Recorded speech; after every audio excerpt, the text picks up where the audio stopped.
Eu registro a presença dos excelentíssimos senhores e senhoras embaixadores e embaixadoras, encarregados de negócio e membros dos corpos diplomáticos, também da Arábia Saudita, Equador, Finlândia, Países Baixos, Palestina, Singapura. Senhor presidente da Câmara dos Deputados, Arthur Lira, a quem rendo minhas homenagens e cumprimento pela eleição novamente à presidência da Câmara dos Deputados, desejando boa sorte e cumprimentando pelo pronunciamento. Presidente do Supremo Tribunal Federal, excelentíssima senhora ministra Rosa Weber, excelentíssimo senhor ministro de Estado, chefe da Casa Civil da Presidência da República, senhor Rui Costa, senhor procurador-geral da República, Augusto Aras, primeiro secretário da mesa do Congresso Nacional, deputado Luciano Bivar, todos os senhores parlamentares, demais autoridades, senhoras e senhores. Há exatos 2 anos, quando assumi pela primeira vez a presidência do Senado Federal e do Congresso Nacional, defendi a pacificação nacional, a deferência às instituições públicas e o respeito à divergência de ideias. Acreditava e continuo acreditando que este Congresso Nacional deve ser um exemplo para a nação e que a pacificação da sociedade não será possível sem uma anterior harmonia das instituições. Os eventos trágicos que experimentamos no dia 8 de janeiro de 2023 evidenciam como esses valores são atuais e merecem toda a nossa atenção. Essa data sombria em que a nossa sede, juntamente com a dos outros 2 poderes da República, foram alvos das mais covardes invasões e do mais ignóbil depredação, sinaliza também que nós, chefes de poderes, devemos dirigir a sociedade para o caminho do respeito às divergências. Conforta-nos, todavia, a certeza de que as instituições brasileiras não se eximirão de investigar e punir exemplarmente todos os criminosos envolvidos, direta ou indiretamente, naquela barbaridade. Reitero o que disse no primeiro dia de janeiro deste ano: deixemos para o passado tudo que nos separa, tudo que nos divide, olhemos para o futuro como uma nova oportunidade, um recomeço, façamos diferente, façamos mais, façamos melhor.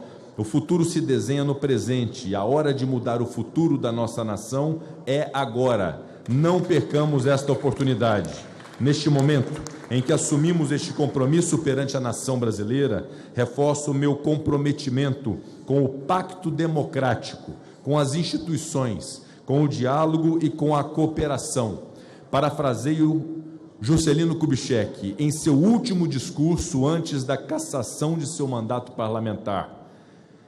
Chegamos aqui, aspas, depois de uma luta sem tréguas contra forças de toda ordem, inclusive as da calúnia, que em vão tentaram deter a vontade do povo brasileiro. Fecha aspas. O Parlamento, local onde a diversidade de interesses encontra sua convergência, seguirá exercendo seu papel de garantidor da democracia brasileira, papel que se mostrou essencial frente aos ataques a ela dirigidos ao longo dos últimos anos. O Senado Federal e a Câmara dos Deputados não se omitirão, em nenhum momento, perante as ameaças ao processo democrático, às eleições livres e diretas, à integridade e à confiabilidade das urnas eletrônicas. Protegemos e protegeremos nosso sistema democrático, nossas instituições e nosso processo eleitoral. Se o voto é a primeira arma do cidadão, como dizia Rui Barbosa, o Congresso Nacional jamais permitirá que tal arma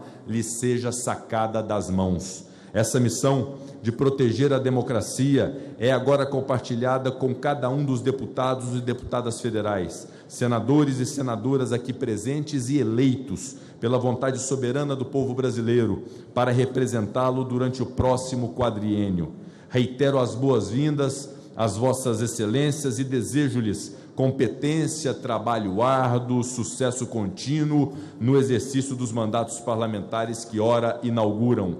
Tenho plena convicção de que a chegada de vossas excelências irá oxigenar o parlamento com novas ideias, dar voz a clamores populares e fornecer outras perspectivas de análise sobre os temas em voga na agenda nacional. Nesse sentido, o Poder Legislativo se compromete a trabalhar de maneira independente, porém harmônica, com o Poder Executivo, o Poder Judiciário e as instituições brasileiras, a fim de lidar com as grandes questões nacionais. O enfrentamento de problemas em uma nação continental como a nossa, aprofundadas análises e planejamentos cuidadosos, com a indispensável participação da sociedade no processo de elaboração legislativa. Retomando o que venho afirmando desde o discurso de abertura da minha primeira sessão legislativa como presidente do Congresso Nacional, considero que a atuação deste Parlamento deva se basear em pilares essenciais: a saúde pública, o crescimento econômico, o desenvolvimento social. De fato, os desafios sanitários decorrentes da pandemia do coronavírus nos revelaram que, antes de tudo, precisamos intensificar o comprometimento do Estado brasileiro com a saúde pública. E nosso dever, proteger e fortalecer o Sistema Único de Saúde e o Programa Nacional de Imunização, cujos inquestionáveis sucessos os tornaram amplamente referenciados e elogiados em todo o mundo. Para corroborar esse comprometimento, é essencial ainda universalizarmos os serviços públicos de saneamento básico, respeitando as metas estabelecidas no Marco Regulatório do Saneamento, aprovado por este Congresso em 2020. Assim como a saúde pública, o desenvolvimento social também foi severamente afetado pela Covid-19. Intensificadas durante a pandemia, a fome e a miséria voltaram ao topo da agenda nacional e de lá precisamos retirá-las urgentemente. Diante da fome e da miséria, senhoras e senhores, não sobrevivem a dignidade e a cidadania, fundamentos da República Brasileira. A fome de um povo é a prova maior da falha do poder público, da omissão do Estado. O presidente Ulisses Guimarães, em cuja homenagem esse plenário foi batizado, já asseverava que o inimigo mortal do homem é a miséria. Não há pior discriminação que a miséria. Nesse ponto, senhores colegas parlamentares, quero assegurar que todos podem contar com absoluto engajamento da presidência do Congresso Nacional em promover e defender os objetivos da República estabelecidos na Constituição Cidadã. O combate à pobreza e à fome, a redução das desigualdades sociais e regionais e a construção de um país sem discriminação de qualquer sorte. Reforço também meu compromisso de construirmos uma sociedade com a necessária igualdade de gênero e destaco aqui justamente o papel da bancada feminina da minha casa, do Senado Federal, criada durante o último biênio, no intuito de ampliar a voz e o espaço às mulheres brasileiras no Parlamento. Nós, parlamentares, assumimos junto com nossos cargos e funções o dever cívico, o dever ético, o dever profissional de viabilizar políticas públicas que facilitem a vida do nosso povo. Trabalhemos, pois, para proteger e fomentar a prosperidade da nossa população, de toda a nossa população, mas com especial atenção às camadas mais sensíveis, como os povos originários, os habitantes das zonas rurais, os carentes de um teto ou de um pedaço de pão, onde possam viver de forma íntegra, digna e respeitosa. É justamente em momentos críticos e delicados, como o que ora enfrentamos, que o Estado deve se fazer mais presente e mais forte na vida dos cidadãos, de modo a garantir não apenas a sua subsistência, mas igualmente a criação de mais oportunidades de desenvolvimento social. Vamos trabalhar para que o Brasil volte a crescer, a gerar emprego, porque trabalho é dignidade. O Congresso Nacional não medirá esforços para avançarmos na agenda do desenvolvimento. Mais do que nunca, o Brasil almeja se destacar pelo desenvolvimento sustentável, aliando a responsabilidade fiscal à responsabilidade social e ambiental. Nosso país tem plenas condições de crescer a sua produção agropecuária, industrial, enquanto protege seus biomas e sua população. A natureza, aliás, nos presenteou com riquíssimas fontes de energias renováveis, uma indústria de enorme potencial econômico que precisamos promover com progressiva intensidade. Por falar em potencial de crescimento econômico, é fato que a pandemia afetou de maneira igualmente dura o terceiro pilar de atuação do Congresso Nacional. A inflação decorrente da quebra das cadeias globais de produção e distribuição de bens e serviços elevou de maneira contundente o custo de vida dos brasileiros, retirando seu poder de compra. O problema precisa ser enfrentado com planejamento e medidas efetivas, entre as quais destaco a necessidade de reforma em nossa legislação tributária, a fim de simplificar, agilizar e baratear as atividades da iniciativa privada. Ainda na perspectiva do crescimento econômico, é fundamental que dirijamos uma maior devoção ao tema da educação.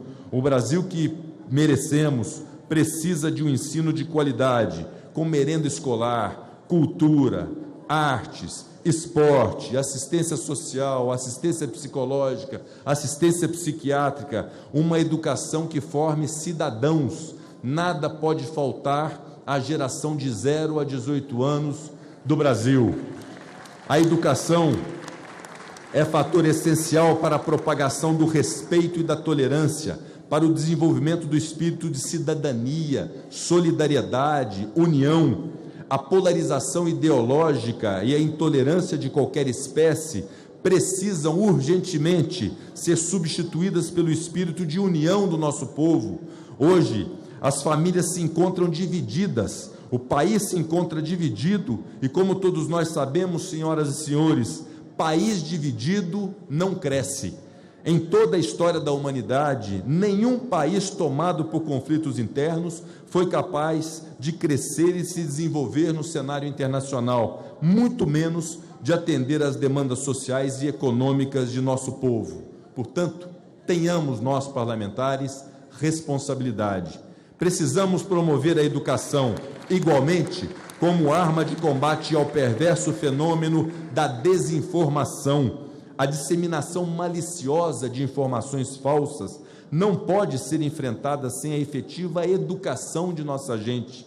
Para isso, julgo fundamental o incremento aos mecanismos de transparência passiva e ativa dos dados públicos. A independência e a harmonia entre os poderes públicos passam necessariamente pelo aumento da transparência administrativa e da educação voltada ao controle social da máquina estatal. Julgo ser incumbência do Congresso Nacional, na qualidade de locus essencial de coabitação das divergências políticas, encampar o processo de superação do clima de intolerância e desunião que vem crescendo nos últimos anos. Precisamos ser exemplos de convivência pacífica entre ideias divergentes, convivência pacífica entre pessoas divergentes.